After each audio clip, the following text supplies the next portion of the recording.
আমি ওসমান হাদি। আপনারা যারা আমাকে চেনেন বা আমার ব্যাপারে কিছুটা খোঁজ খবর রাখেন, দীর্ঘদিন ধরে বিভিন্ন পোস্টের কমেন্টে এবং আমাদের ইনবক্সে প্রচুর টেক্সট করেছেন অনেকে, যে অনেকেই চান ছোটবেলা থেকে এখন পর্যন্ত আমরা যেভাবে বেড়ে উঠেছি আমি এই গল্পটা শুনতে চান। বিভিন্ন শোতে, পডকাস্টে কখনো কখনো আংশিক গল্প করার সুযোগ হয়েছে, কিন্তু যেহেতু এই গল্পটা বড়, জীবনের গল্প তো একটা শোতে বা একটা সিজনেও বলা খুব কঠিন।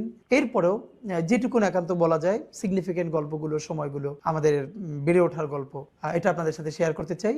এটা খুব সিরিয়াস কোনো শো না, সেটা হচ্ছে খুবই গল্পচ্ছলে জীবনের বিভিন্ন এলোমেলো গল্প করব, হয়তো সিকোয়েন্স মেনটেন করতে পারবো না। আমার ধারণা বেশ কিছু গল্পের ছোট ছোট সূত্র ধরে আপনাদের সাথে যখন রাস্তাঘাটে দেখা হবে বা অনেক বড় গল্পের সুযোগ হবে, তখন এই গল্পগুলোকে ধরে আমরা আরও লম্বা গল্প করবার সুযোগ পাবো এবং আপনাদেরও জীবনের গল্প শুনতে পাবো। কারণ ব্যক্তিগত পাঠক হিসেবেও আমার লাইফের সব থেকে আমার পছন্দের জনরা হলো অটোবায়োগ্রাফি। যত মানুষ আছে, যত কবি, সাহিত্যিক, লেখক, তাদের অটোবায়োগ্রাফি পড়া আমার জন্য অত্যন্ত পছন্দের। সুতরাং আজকে আমি যে গল্পটা বলছি অটোবায়োগ্রাফির মতো করে, আশা করি আপনাদের ভালো লাগবে। আমার জন্ম 1993 সালে ঝালকাঠি জেলার নলছিটিতে, যেটা বৃহত্তর বরিশালের অংশ।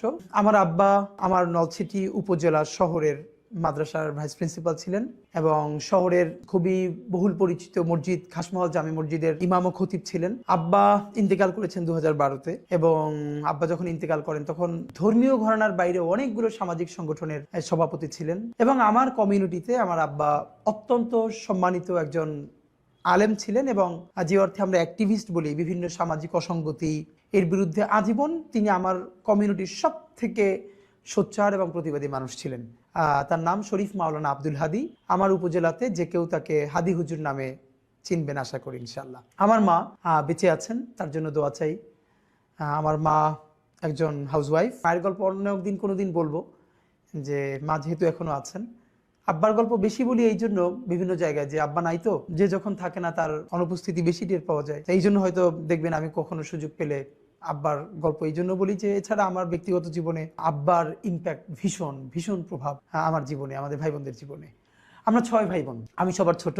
আমার সবার বড় বোন, তার হাজবেন্ড তিনি একটি মাদ্রাসার প্রিন্সিপাল নলছিটিতেই। তারপরে আমার বড় ভাই ডক্টর মাওলানা আবু বকর সিদ্দিক। আমি ইচ্ছে করি আজকে খুব একদম খুঁটিয়ে খুঁটিয়ে বলছি, যাতে করে আপনারা আর কোনো মানে না থাকে যে এই ব্যাপারটা জানতে পারলে ভালো হতো। ডক্টর মাওলানা আবু বকর সিদ্দিক উনি বরিশাল শহরে বাঘিয়া আলামিন কামিল মাদ্রাসার প্রিন্সিপাল এবং বাংলাদেশের অত্যন্ত কয়েকটা খুব দৃষ্টিনন্দন এবং গুরুত্বপূর্ণ মসজিদের একটি হচ্ছে বাইতুল আমান জামে মসজিদ বরিশালে, যেটা সারা বাংলাদেশ থেকে মানুষ ওখানে নামাজ পড়তে যান অনেকেই, তো সেটারও খতিব। তারপরে আমার বোন, যার বাসায় থেকে আমি, তিনি ঢাকাতেই থাকেন এবং আমার দুলাভাই একটি প্রাইভেট ফার্মে জব করেন দীর্ঘদিন ধরে। আমার এই বোনের বাসা থেকে আমি মূলত ঢাকা বিশ্ববিদ্যালয়ে পড়াশোনা করেছি। তারপরে আমার আরেকজন বোন, তিনি শিক্ষক, নলছিটিতেই থাকেন। তারপরে আমার আরেক ভাই, তিনি হচ্ছেন ইন্টারন্যাশনাল মেডিকেল ট্যুরিজম করেন, ঢাকাতেই থাকেন। এবং সর্বশেষে আমি। গল্পচ্ছলে এই জন্য বলা যে আলহামদুলিল্লাহ আমার পরিবারের যদি এক কথায় বলি, আমার পরিবারের মানে আমরা 6 ভাই বোন, আমার আব্বা আম্মা, এর বাইরে আমার নানার কথা যদি বলি, তিনি পুরো বরিশালের একজন বিখ্যাত আলেমে দ্বীন ছিলেন। দেওবন্দ থেকে উনি পড়াশোনা শেষ করে বরিশালের একটি বড় মাদ্রাসার মুহাদ্দিস ছিলেন। দক্ষিণবঙ্গে ওনার হাজার হাজার স্টুডেন্ট আছে এবং উনি খুবই সম্ভ্রান্ত একজন আলেম ছিলেন বরিশাল শহরের। আমার নানার দিকের মানে মায়ের দিকের যত আত্মীয় স্বজন, আমার বাবার দিকের, আমার দাদা বাড়ির যত আত্মীয় স্বজন, মানে আমাদের পরিবারটা পুরো একটা শিক্ষক পরিবার। এই জন্য বলা যে আমার মানে আমরা 6 ভাই বোন, আমার আব্বা, তারপরে আমার দুলা ভাইয়েরা, এরা তো ম্যাক্সিমামই টিচারের বাইরেও আমার চাচা, ফুপা, এদের প্রায় সবাই শিক্ষক। আবার আমার নানা বাড়িরও আমার খালুরা, আমার মামারা, এরাও প্রায় সবাই শিক্ষক। সেই হিসেবে একদম মানে আমাদের পুরো জার্নিটাই একটা শিক্ষক পরিবারের সাথে, শিক্ষক পরিবারে বেড়ে ওঠা। পড়াশোনার ক্ষেত্রে একটু যেটা বলা যে আমি জীবনে যদি খুব ব্লেসড, আল্লাহ তাআলার ভীষণ রহমত প্রাপ্ত একজন আমি মনে করি। এই জন্য কারণ আল্লাহ অনেককেই ভালো পরিবার দেয়, ভালো শিক্ষা প্রতিষ্ঠান হয় না। আবার ভালো পরিবার এবং শিক্ষা প্রতিষ্ঠান হয়, অনেকের জীবনে খুব ভালো বন্ধু হয় না। আমি সম্ভবত আল্লাহর সেই সব রহমত প্রাপ্ত বান্দাদের একজন, যার প্যারালালি আমি জীবনের শ্রেষ্ঠ 3টা জিনিস পেয়েছি। প্রথমত আমার পরিবার। এই জন্য বলা যে মানে শুধু পরিবার না, যে আমার আজকের যে গ্রুমিং, আজকের যে বেড়ে ওঠা, এর বুনিয়াদটা পরিবারে। শুধু পরিবারে না, চর্চাটা ভীষণভাবে এরপরে আমার শিক্ষা প্রতিষ্ঠান, যেটা নিয়ে একটু পরে লম্বা গল্প করব। এর সাথে আমি যাদের কথা আজকে বলতে চাই, আমার বন্ধুরা। সেই ছোটবেলা থেকে আজ পর্যন্ত আমি এত ভালো বন্ধু জীবনে পেয়েছি, যারা এখন অনেকেই সারা বাংলাদেশের অনেকে ইউনিভার্সিটির টিচার, ডাক্তার, ইঞ্জিনিয়ার, বিভিন্ন জায়গায় অনেকে চাকরি বাকরি করছেন, যে যার জায়গায় খুব বেশি দেশের জন্য কন্ট্রিবিউট করছেন। তো আমার বন্ধুরা, এবং ছোটবেলা থেকে আজ পর্যন্ত যারা আমাকে ভীষণ ভীষণ ভীষণ ভালোবাসে, সাপোর্ট করে। তো যেটা আমার জীবনের সব থেকে বড় আনন্দের, আমরা বিশেষ করে ভাই বোন, আমরা 6 ভাই বোনের মধ্যে 4 ভাই বোনই হোস্টেলে থেকে পড়াশোনা করেছি। আমারটা একটু পরে বলছি। আমার বড় ভাই, তিনি একই সাথে মাদ্রাসা থেকে কামিল পাশ করে বোর্ড স্টান্ট করেছেন প্রতিবারে। তারপরে কুষ্টিয়া ইসলামী বিশ্ববিদ্যালয় থেকেও আবার পড়াশোনা শেষ করেছেন এবং ওখান থেকে পিএইচডি শেষ করেছেন, এবং তিনি অনার্স মাস্টার্সে ফার্স্ট ক্লাস ফার্স্ট হয়ে রাষ্ট্রপতির কাছ থেকে স্বর্ণপদক প্রাপ্ত হয়েছেন। আমার মেজো ভাই, তিনিও জগন্নাথ বিশ্ববিদ্যালয় থেকে তার ডিপার্টমেন্টে ফার্স্ট ক্লাস ফার্স্ট হয়েছেন এবং ডিনস অ্যাওয়ার্ড পেয়েছেন।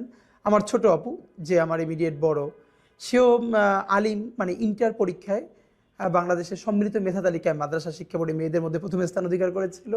আর আমার পড়াশোনাটা হচ্ছে, এগুলো এই জন্য বলা যে আমাদের এই জার্নিটা, আমরা ভাই বোন, আমাদের পড়াশোনা আমাদেরকে এভাবে গ্রো করতে সাহায্য করেছে। এই জন্য একদম ঘরের গল্প আপনাদের সাথে করছি, যাতে লম্বা সময় নিয়ে কেউ চাইলে শুনতে পারেন। আমি ক্লাস 1 to 3 আমি আমার নলছিটিতে আব্বার মাদ্রাসায় পড়েছি। 1 to 3-তে পড়বার পরে আমি বাংলাদেশের সেরা হাতে গোনা কয়েকটি মাদ্রাসার একটি হচ্ছে ঝালকাঠি এনএস কামিল মাদ্রাসা, যেটা অনেকে নেসারাবাদ মাদ্রাসা নামে পরিচিত। এটা হচ্ছে আমার জেলা শহরে, আমার বাড়ি উপজেলাতে। তো 3-র পরে আমি নেসারাবাদে গিয়ে ভর্তি হই, কারণ তখন আমার বড় ভাই এবং মেজো ভাই দুজনেই নেসারাবাদে পড়ছিলেন। তখন সারা বাংলাদেশের মধ্যে হাতে গোনা 2-1টি মাদ্রাসার মধ্যে নেসারাবাদ মাদ্রাসা ছিল। তো আমি ক্লাস 4-এ নেসারাবাদে ভর্তি হই। তো তার আগে 1 to 3 ছোট কিছু যে গল্প বলে যাওয়া দরকার। আব্বার মাদ্রাসায় পড়েছি, বাসা থেকে, যেহেতু আমাদের বাসা নলছিটি শহরেই ছিল, একদম মাদ্রাসা থেকে কাছে। আর আব্বা সবার কাছে অত্যন্ত সম্মানিত ব্যক্তি হবার কারণে, এবং আমার ভাই বোনরাও সবাই পড়াশোনায় ভালো থাকার কারণে, এবং মানে সবাই সমাজে আমাদেরকে ভীষণ ভালোবাসতো, আদর করতো। আমরা ভীষণ স্নেহ পেয়ে বড় হয়েছি পুরো সোসাইটির। তো আমি এখন যে গল্পটা সবথেকে আমার জন্য গুরুত্বপূর্ণ, সেটা হলো এই যে অনেকেই জিজ্ঞেস করে যে আমাদের এই যে আজকে পলিটিক্যাল কনসাসনেস এটা গ্রো করলো কিভাবে। আমি এটা অনেকবার বলেছি বিভিন্ন সাথে, আজকেও বলি, যে আমার পলিটিক্যাল গ্রুমিং এর সাথে বিএনপির নামটা ভীষণভাবে জড়িত। নলছিটিতে কুড়িপট্টিতে আমাদের বাসা ছিল, যেটা নদী ভাঙ্গনে আমাদের বাড়িটা ভেঙে গেছে। এটা আমাদের জীবনের বড় ট্র্যাজেডি। কুড়িপট্টিতে আমাদের বাসা থেকে 1 মিনিট দূরত্বে আমাদের উপজেলা বিএনপির অফিস ছিল। এবং আমার খুব মনে আছে যে আমার সাথে বন্ধুরা যখন দিনে খেলাধুলা করতে যেত, অফকোর্স আমিও খেলতে যেতাম, কিন্তু দেখা গেছে অন্য গল্প বা আড্ডার সময় আমি কম, যে আমি বিএনপি অফিসে গিয়ে বসে থাকতাম। বড় ভাইয়েরা, ছাত্রদলের বড় ভাইয়েরা গল্প করতেন, বিভিন্ন পলিটিক্যাল গল্প করতেন, আমি বাসে বসে সেই গল্প শুনতাম। সুবিধা ছিল যেহেতু আব্বাকে সবাই খুব সম্মান করত, আমাদের পরিবারের একটা আমাদের প্রতি সবার ভালোবাসা ছিল। তা আমি গেলে সবাই পার্টি অফিসে আদর করতো, বসতে দিত। তো আজকে আমার খুব মনে পড়তেছে যে আমি তো প্রচুর চা খাই। এই কথাটা মানে এখন বলতেছি এই জন্য যে আমার সাথে যারা থাকে আপনি জানেন যে প্রচুর চা খাই। তো সেদিনকে কিছুদিন আগে শাহবাগে সকালে গেছি একটা কাজে, দেখি 7-এর বা 6-এর একটা মেয়ে ওই স্কুলে যাবে, দাঁড়িয়ে আছে ওখানে গার্ডিয়ানের সাথে। তো মনে হয় সম্ভবত বাস আসতে দেরি করতেছে, স্কুল বাস। ও ওখান থেকে চা কিনে চা খাচ্ছে। আমার দেখে এত শান্তি লাগছে, আমি ওরে গিয়ে বললাম তুমি আর 1 কাপ চা খাবা, আমি কিনে দিই, আমার খুব দেখতে ভালো লাগতেছে। এর কারণ আমি সম্ভবত মানে আমার লাইফের গল্প বললে চা খাওয়ার গল্প না বললে আসলে কমপ্লিট হবে না। আমি যখন 2 বা 3-তে পড়ি তখন আমার মনে আছে আমাদের এলাকায় 2 ধরনের চা, মানে বলতো যে সিঙ্গেল চা, ডাবল চা। সিঙ্গেল চা 1 টাকা, মানে হাফ কাপ বা একটু বেশি, আর ডাবল চা 2 টাকা। তো সেই আমলে আমি কাউরি দেখিনি আমার বয়সের যে দোকানে গিয়ে চা খেত। আমি দোকানে যেতাম, ডাবল চা নিতাম এবং পিরিচের উপরে চা ঢেলে পায়ের উপরে পা তুলে তারপরে খেতাম ক্লাস 2-তে 3-তে। বড়রা আমার দিকে তাকাই দেখতেন, আমার ভীষণ ভালো লাগতো যে আমি দোকানে চা খেতে যাচ্ছি। তো সেই যে চা খাওয়া শুরু, তারপর থেকে তো মানে এখন পর্যন্ত চায়ের উপরে আছি। যেই গল্পটা বলা দরকার সেটা হলো যখন 2-3-তে পড়ি বিএনপির অফিসে, তখন বিএনপি বিরোধী দল, সম্ভবত 2000 সন এরকম চলে, 1999-2000 এরকম। তখন মানে দেশে যে রাজনীতির পরিবেশটা ছিল, এইটা আমি এখন খুব আঁচ করতে পারি এই জন্য, যেহেতু আমার একটা মফস্বল শহরে বেড়ে ওঠা। তখন যখন হরতাল হতো, বিএনপি যখন বিরোধী দল হিসেবে হরতাল ডাকতো, আপনারা আমার ধারণা যখন সেই সময়টা বড় হয়েছেন, মানে আমি যখন আমার শৈশবের কথা বলছি, তখন আপনারা যারা আরো বড়, তখন নিশ্চয়ই এই গল্পগুলো রিলেট করতে পারবেন। আমি তখন মনে আছে যে হরতাল ডাকলে দুটো কাজ হতো। হরতালের আগের দিন সন্ধ্যার পরে আমাদের শহরে মশাল মিছিল হতো, বিএনপির পক্ষ থেকে হরতাল সফল করবার জন্য মশাল মিছিল করা হতো, এবং আগের দিন টেম্পুতে করে মাইকিং করা হতো, আগামীকালকের হরতাল সফল হোক সফল হোক। আমার দুইটা ব্যাপার খুব মনে আছে। একটা হলো আগের দিন যখন মাইকিং করা হতো টেম্পুতে, আগামীকালকের হরতাল সফল হোক সফল হোক, আমিও বড় ভাইদের সাথে টেম্পুতে উঠে যেতাম এবং আমি তাদের সাথে পাশে বসে মাঝে মধ্যে এরকম বলতাম। তখন আমার বলতো, যখন গ্রামের দিকে যেত, যে তুমিও বলো। তখন আমি মনে আছে, আমি ক্লাস 3-তে পড়ি, আমিও মাইকে বলতাম যে আগামীকালকের হরতাল সফল হোক সফল হোক। সন্ধ্যার পরে মশাল মিছিলটা আমার জীবনে ভীষণ ইম্প্যাক্ট ফেলছে। আপনারা জানেন যে আমরা যখন এই সময়টা বড় হয়েছি, মফস্বল শহরের নিয়ম ছিল বিকেলে যেথায় যাই খেলাধুলো করি, মাগরিবের আজানের সাথে সাথে বাসায় ফিরতে হবে। তো মশাল মিছিল যেদিন হবে আমার তো সেই মিছিলে থাকতেই হবে এবং দেখতে হবে। তো বাসায় ফেরা যাবে না, এবং না ফিরলে তো অবশ্যই মার খেতে হবে। সেই মাইরের ঝুঁকি নিয়ে আমি বিএনপির অফিসে বসে থাকতাম। সন্ধ্যার পরে মশাল মিছিল শুরু হতো, সেই মশাল মিছিল করতাম। আবার লুকাই লুকাই করতে হতো, কারণ এর মধ্যে আব্বা বা বাসার অন্যরা দেখে ফেললে তো ধরে ফেলবে। তো মশাল মিছিল শেষে সবাই যখন বাসায় ফিরতো, আমি ফিরতাম না। এর কারণ হলো নলছিটির চৌমাথা আছে, যেখানে মিছিলটা শেষ হয়ে সংক্ষিপ্ত একটা বক্তৃতা হতো, সেখানে খুব কম লোক থাকতো, 20-30 জন। ওইখানে আবার কয়েকজন সংক্ষিপ্ত বক্তৃতা করে প্রোগ্রামটা শেষ করতেন। আমার ভীষণ মনে আছে একজনের কথা, আমি অনেকবার বলেছি। তখনকার নলছিটি ছাত্র দলের সভাপতি তৌহিদ আলম মান্না ভাই। বক্তৃতা এবং স্লোগান যে একটা আর্ট হইতে পারে, এটা আমি জীবনের প্রথমে মান্না ভাইকে দেখে আমার মনে হয়েছে। তখন আমি মনে হয় 2-3-তে পড়ি। মান্না ভাই যখন মিছিলে স্লোগান দিত, আমার মনে আছে আমি বাসায় এসে ওই স্লোগান প্র্যাকটিস করতাম। বিশেষ করে সন্ধ্যার পরে মশাল মিছিলের পরে মান্না ভাই চৌমাথায় যখন তিনি বক্তৃতা করবেন, এইটা শোনার জন্য আমি দাঁড়াই থাকতাম। এবং এখন আমি কানেক্ট করতে পারি যে এই যে বক্তৃতা আমার কাছে ভালো লাগে, সেইটা আমার তখন থেকে বোঝা শুরু। কারণ আমার বয়সে তখন আমি কাউকে দেখি নাই বক্তৃতা শোনার জন্য দাঁড়াই আছে। মান্না ভাই যে বক্তৃতা করতেন, এরপরে রাত্রিরে বাসায় ফিরতাম। আমরা ফ্লাস্ক, আপনারা জানেন ফ্লাস্ক ভেঙে গেলে ফ্লাস্কের উপরে যে মানে কি বলবো যে খোসাটা আছে, এইটা মুখের দ্বারে ধরে কথা বললে অনেক শব্দ হয়, মাইকের মতো কাছাকাছি। আমার মনে আছে যে আমি বাসায় ফিরে সেই মিছিল, স্লোগান, বক্তৃতা এগুলো প্র্যাকটিস করতাম। পরের দিন যখন হরতালে পিকেটিং শুরু হতো, আমাদের বাসার সামনে যে শুরু হতো, যেহেতু বিএনপি অফিসের সামনে, তারা হাঁটতো রাস্তায়, তো আমিও তাদের সাথে বের হতাম। তো এই গল্পটা আপনাদের এই জন্য বলা যে এই যে মিছিল, মিটিং, স্লোগান, মশাল মিছিল আমার বাসার পাশে বিএনপি অফিস হওয়ার ফলে আমাকে ভীষণ আন্দোলিত করেছিল, এবং এমনভাবে আন্দোলিত করেছিল, আমি যখন সম্ভবত ক্লাস 4 বা 5-এ পড়ি, তখন 2001-এর জাতীয় নির্বাচন, যেই নির্বাচনের মধ্য দিয়ে বিএনপি 4 দলীয় জোট ক্ষমতায় আসে।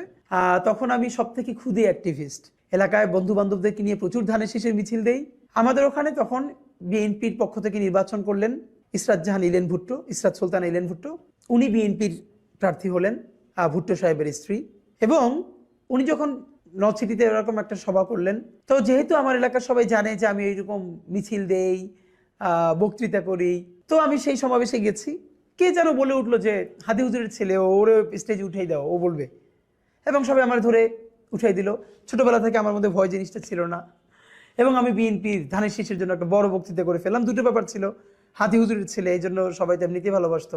তো আমার মনে আছে যে ইলেন ভুট্টো খুশি হয়ে আমাকে, টাকার পরিমাণ মনে নাই, কিন্তু একটা ভালো অঙ্কের টাকা গিফট দিচ্ছিলেন স্টেজে বসে, এবং সেইটা নিয়ে বন্ধু বান্ধবদেরকে নিয়ে আবার মিছিল করে করে বাসায় ফিরে আসছি। তো এই মিছিল, মিটিংটা, স্লোগান ছোটবেলা থেকে আমাদের জানিয়েছে। আমার উপজেলায় যারা আমাকে চেনে, তারা সবই এই গল্পগুলো জানে, আমাকে রিলেট করতে পারবেন নিশ্চয়ই। এরপর আমি তো নেসারাবাদে ভর্তি হয়ে গেলাম, তখন সম্ভবত 2000 বা 2001 সাল, ক্লাস যখন 4-এ পড়ি। আমি নেসারাবাদে ভর্তি হওয়াটা আমার জীবনের সব থেকে এরপরে টার্নিং পয়েন্ট। সেই গল্পটা আপনাদের সাথে করতে হবে অনেক কারণে। বাংলাদেশ মাদ্রাসা শিক্ষা ব্যবস্থা, মাদ্রাসা সম্বন্ধে আমাদের ধারণা, এবং আমার যে কালচারাল লড়াইয়ের সূচনা, এই গল্পটা শুনলে আপনারা নিশ্চয়ই কিছু একটা রিলেট করতে পারবেন। আমি আপনাদেরকে নেসারাবাদের গল্প বলবো, যখন আমি ক্লাস 4-এ ভর্তি হলাম। শিক্ষা ব্যবস্থা, মাদ্রাসা সম্বন্ধে আমাদের ধারণা, এবং আমার যে কালচারাল লড়াইয়ের সূচনা, এই গল্পটা শুনলে আপনারা নিশ্চয়ই কিছু একটা রিলেট করতে পারবেন। আমি আপনাদেরকে নেসারাবাদের গল্প বলবো, যখন আমি ক্লাস 4-এ ভর্তি হলাম। ঝালকাঠি এনএস কামিল মাদ্রাসা বা নেসারাবাদ মাদ্রাসার সেই গ্লোরি আজকে নাই, এখনটার সময় নাই। আমাদের সময়ে মাদ্রাসার গোল্ডেন এইজটা ছিল। আমি যখন ভর্তি হয়েছি তখন সেখানে 5000 স্টুডেন্ট, মানে অলমোস্ট সবাই, 4000-এর বেশি শিক্ষার্থী আবাসিকে থেকে পড়তো। সারা বাংলাদেশের সব থেকে স্কিল টিচারদেরকে সেখানে একত্র করা হয়েছিল। আমাদের বাংলাদেশের মাদ্রাসা বলতে যা, আপনি এইখানকার গল্প শুনলে আপনি সেটা রিলেটই করতে পারবেন না, যদিও exception cannot be an example. এটাই সারা বাংলাদেশের সমস্ত মাদ্রাসার গল্প না। আমার ভীষণ মনে পড়ে যে এই মাদ্রাসার, মানে আমরা যারা একসাথে পড়েছি, ঢাকা মেডিকেল থেকে শুরু করে সলিমুল্লাহ মেডিকেল, বুয়েট, ঢাকা ইউনিভার্সিটি, বাংলাদেশে এমন কোনো ইউনিভার্সিটি নাই যেখানে এই মাদ্রাসা থেকে আমাদের বন্ধুরা, ছোট ভাই বড় ভাইয়েরা সারা দেশের বিভিন্ন ইউনিভার্সিটিতে, মেডিকেল কলেজে, ইঞ্জিনিয়ারিং ইউনিভার্সিটিতে পড়েন নাই শুধু না, অনেকে এখানে ফ্যাকাল্টি হয়েছেন বিভিন্ন ইউনিভার্সিটির। যখন আমি নেসারাবাদে ভর্তি হই, এর আগে তো থেকে আমি নলছিটিতে যখন থাকি, তখন ফাঁকে বলতে ভুলে গেছি কীভাবে যেন আমাদের উপজেলা শহরটা তখন থেকে দেখতাম যে বেশ কালচারালি অ্যাক্টিভ ছিল। আজকে আমার মনে, আমার এলাকারও কেউ মনে আছে কিনা, কিন্তু আমার মনে পড়তেছে আমাদের উপজেলায় দুটো লোকাল ব্যান্ড ছিল, একটা হলো লোকালয় আর একটা হলো তেপান্তর। মানে আমাদের এলাকার ভাইয়েরা ড্রাম টাম বাজাতেন, গান টান গাইতেন। তো ওনারা মাঝে মধ্যে চৌমাথায়, মার্চেন্ট স্কুলের মাঠে, এখানে সেখানে ছোট ছোট কনসার্ট করতো এলাকার ভাই বন্ধুরা মিলে, এবং আমি লুকাই লুকাই সেটা দেখতে চাইতাম, কারণ আব্বার ছেলে হিসেবে কনসার্ট দেখতে চাইতেছি, এটা তো খুবই বিপজ্জনক। তো আবার যেই বন্ধুরা তারা একটু আড়াল করে রাখতো আমারে, আমি লুকাই লুকাই দেখতে চাইতাম। কেন যেন ছোটবেলা, আজকে গল্প চলে মনে পড়ে যে এই যে ব্যান্ডে যে ড্রাম বাজায়, আমার ছোটবেলা মনে হইতো কি আমি বড় হইলে ড্রাম বাজাবো। মানে এই যে এখন তো ড্রাম ছোট হয়ে গেছে, বড় সেট ড্রামের এরকম করে বাজাচ্ছে, আমার কাছে ভীষণ ভালো লাগতো। এবং এত ভালো লাগতো, বাসায় এসে মুড়ি রাখার যে বড় বড় বইয়াম আছে, এইরকম 3-4টা রেখে স্টিক নিয়ে ইচ্ছে মতো বাজাইতাম, এরকম করতাম। তো এইটা কেন বলা, যে নর্থ সিটিতে তখন আমি মিলাদুন্নবী থেকে শুরু করে বিভিন্ন সাংস্কৃতিক অনুষ্ঠান ক্লাস 2-3 থেকেই নাম দিতাম, উপস্থিত বক্তৃতা, কবিতা, এগুলোতে নাম দিতাম। মফস্বল শহরে পুরস্কার পেতাম, 3 পর্যন্তই পেতাম। তো নেসারাবাদে যখন আসি, নেসারাবাদ আমাকে সুযোগ তৈরি করে দিল বিরাট একটা সাংস্কৃতিক চর্চার। একে তো এখানে পড়াশোনাটা ছিল বাংলাদেশের সেরা পড়াশোনা, মাদ্রাসার ডিসিপ্লিন একদম, মানে আমরা মানে অসাধারণ, মানে ভীষণ discipline, almost army training, punctuality যাকে বলে, এই ট্রেনিংগুলো এখানে ছিল। এর সাথে পড়াশোনাটা ছিল অসাধারণ, মানে দেশের সেরা শিক্ষকরা ওখানে পড়াতেন। কিন্তু পড়াশোনা, ডিসিপ্লিন অন্য অন্য আরো অনেক প্রতিষ্ঠানেও হয়তো ছিল, কিন্তু এইখানে যেটা শখীয় একটা ব্যাপার ছিল, এখানকার সাংস্কৃতিক বোঝাপড়া। বাংলাদেশে আর কোনো মাদ্রাসা তখন ছিল কিনা জানি না, আমাদের মাদ্রাসার যে বার্ষিক বিচিত্র অনুষ্ঠান হতো, রবীন্দ্রসঙ্গীত, নজরুল সঙ্গীত, ভাওয়াইয়া, ভাটিয়ালি, লোকগীতি, জারি থেকে শুরু করে একক অভিনয়, এমন কোনো পালা পর্ব নাই যেটার উপরে প্রতিযোগিতা হতো না। এবং বক্তৃতা, কবিতা, এগুলো তো আছে। আমাদের যে বার্ষিক বিচিত্র অনুষ্ঠানটা ওখানে হতো অনেক বড় করে, সেখানে একই মঞ্চে প্রথমে আরবি নাটিকা, তারপরে ইংলিশ নাটিকা, এরপরে বাংলা নাটক মঞ্চস্থ হতো। এমনকি আমার সর্বশেষ মনে পড়ে রবীন্দ্রনাথের মুকুট নাটকটা মঞ্চস্থ হয়েছিল, অবশ্যই নারী ক্যারেক্টার ছাড়া, নারী ক্যারেক্টারকে অন্যভাবে পোট্রে করা হতো। এবং সেখানে বরিশালের বিভাগীয় কমিশনার, ডিসি থেকে শুরু করে সবাই উপস্থিত থাকতেন লম্বা সময় ধরে, মানে অসাধারণ। আমার যেটা মনে পড়ে যে এই বিচিত্র অনুষ্ঠানে ছোটবেলা থেকে আমি উপস্থাপনা করতাম, ছোটবেলা থেকে আমি খুব ভালো উপস্থাপনা করতাম। আমি যখন মঞ্চে দাঁড়ালে ডায়াসে আমাকে দেখা যায় না, পাশে দাঁড়াতে হয়, তখন থেকে আমি উপস্থাপনা করি, মানে ক্লাস 4 থেকে আমার মনে আছে আমার উপজেলায় যেসব মাহফিল হতো, আমাকে আব্বার কাছে বলে নিয়ে যেত মাহফিল উপস্থাপনা করার জন্য। নেসারাবাদে গেছি পরে এই সমস্ত সাংস্কৃতিক অনুষ্ঠান একদম ছোটবেলা থেকে ইন্টার পর্যন্ত, যেহেতু আমি ওখানে ইন্টার পর্যন্ত পড়েছি, আমাকে উপস্থাপনা করতে দিত। সবাই ভীষণ ভালোবাসতো, আদর করতো। এবং আমি যখন খুব ছোট, মানে তখন মাইক হাতে নিয়ে মঞ্চে এক পাশে দাঁড়িয়ে উপস্থাপনা করতাম, ডায়াসে আমাকে দেখা যেত না। আমার মনে আছে যে আমাদের যে বার্ষিক অনুষ্ঠানটা হতো, আমি সাধারণত উপস্থিত বক্তৃতা, বিষয়ভিত্তিক বক্তৃতা, বাংলা, ইংরেজি, আরবি, কবিতা আবৃত্তি, একক অভিনয়, রচনা, কুইজ, এগুলোতে নাম দিতাম। আমার বড় ভাই, যিনি আমার অনেক বড়, তিনি ভীষণ ভালো গাইতেন। তিনি বক্তৃতা থেকে শুরু করে এগুলো তো ভীষণ ভালো করতেনই, এর সাথে নজরুল সঙ্গীত, রবীন্দ্রসঙ্গীত, নাতে রাসুল, হামদ, নাত, এগুলো ভীষণ ভালো করতেন, অনেক পুরস্কার পেতেন। আমার মেজো ভাই, তিনি ভালো বক্তৃতা করতেন। আমার মনে আছে একবার এমন হয়েছে যে বার্ষিক বিচিত্র অনুষ্ঠানে যখন পুরস্কার দেওয়া হচ্ছে, আমি ক শাখায়, মানে ক্লাস 5-এ পড়ি, আমার মেজো ভাই খ শাখায়, আমার বড় ভাই গ শাখায়। মানে পুরস্কারে শুধু নাম ঘোষণা করছে, মানে ক শাখায় প্রথম আমি বক্তৃতায়, খ শাখায় আমার মেজো ভাই, গ শাখায় আমার বড় ভাই, মানে সিরিয়াল দিয়ে শুধু আমরা 3 ভাই যাচ্ছি। তো প্রিন্সিপাল হুজুর থেকে শুরু করে সবাই, মানে এটা একটা কেমন ব্যাপার। আজকে আমি খুবই অনার্ড ফিল করি যে এমন একটা সময়ের মধ্য দিয়ে আমরা বড় হয়েছি। নেসারাবাদের মাহফিল হতো বছরে একবার, লক্ষর উপরে মানুষ হতো, লক্ষাধিক মানুষ হতো। 2 দিন ব্যাপী মাহফিল। আল্লামা সাইদি সাহেব থেকে শুরু করে বাংলাদেশের প্রতিটি যশ আলেমরা সেই মাহফিলে যেতেন। আমি যেরকম বিচিত্র অনুষ্ঠানে উপস্থাপনা করতাম, একই সাথে মাহফিলের সময়ও আমাকে দিয়ে আমার শিক্ষকরা উপস্থাপনা করাতেন। আমার ভীষণ, মানে আমি অবাক হই যে আমি, এবং আমি সম্ভবত সেই সব ছাত্রদের একজন, যারা শিক্ষকদের এত ভালোবাসা জীবনে পেয়েছে, এত ভালোবাসা। মানে হাজারো গল্পের মধ্যে আমি নিশ্চয়ই দুইজন শিক্ষকের নাম এখন বলবো, তিনজন শিক্ষকের নাম। একজন হচ্ছে পিরোজপুরি হুজুর, যিনি এখন শিক্ষা ক্যাডারে কর্মরত আছেন, একজন বিন্নাপাড়ার স্যার, আরেকজন শরীয়তপুরি হুজুর। এদের গল্পটা আমি শুধু নামটা বলে রাখলাম। আমার একটা গোল আছে, ওই গোলটা কোনোদিন পরিপূর্ণ হলে আমি তাদের কথা বলবো যে কেন আমি তাদের নাম বললাম। আমি খুব এলোমেলো গল্প বলছি। ধরেন আপনারা আমার সাথে বসে আছেন, আমি গল্পবাজ মানুষ, আমার ভাই বোনদের খুব মনোযোগ দিয়ে গল্প শোনে, তো আমি আপনাদের সাথে গল্পই করছি যে এলোমেলো ভাবে। নেসারাবাদে আমরা জীবনের শ্রেষ্ঠ সময়টা কাটিয়েছি।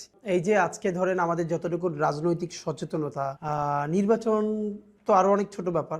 নর্থ সিটিতে থাকতে যে বুনিয়াদটা আমি মানে প্রথম সংস্পর্শে আসলাম, বিএনপি পার্টি অফিস, নির্বাচন, এগুলো দেখে দেখে দুটো ব্যাপার বলে রাখা দরকার। যে আমাদের বাসায় ভীষণভাবে, মানে আমরা সব ভাই বোন, আমরা প্রচণ্ড এখনো গল্পবাজ। আমরা যদি ভাই বোন একত্র হই, আমাদের রাত কেটে যায় গল্প করতে করতে। আমাদের ভাষায় ভীষণ গল্প হতো ভাই বোন সবাই মিলে, এবং রাজনৈতিক গল্প হতো ভীষণ। এটা আমাদেরকে ভীষণ কাজে লেগেছে তখন। আব্বা আমাদের সাথে রাজনীতি নিয়ে গল্প করতেন, আমরা ভাই বোন সবাই।